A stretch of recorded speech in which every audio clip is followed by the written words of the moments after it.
Hello, guys. Welcome back to our channel. Keeping track of your credit score is one of the smartest financial habits you can build, especially if you're planning for loans, credit cards, or any major purchases. If you're using the HSBC mobile app, you might not immediately see where to find your credit score, even though the feature is available within the app.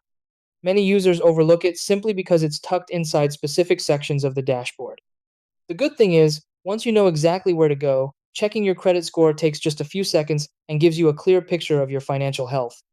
It also helps you monitor changes and stay ahead of any issues. In this video, I'll show you exactly how to check your credit score using the HSBC app step by step. Try these. Step 1. Open the HSBC mobile app on your phone. Step 2. Log in securely using your credentials. Step 3. Navigate to your account dashboard or main menu. Step 4.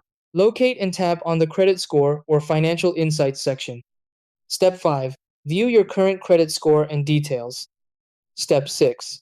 Review the information and monitor any changes over time.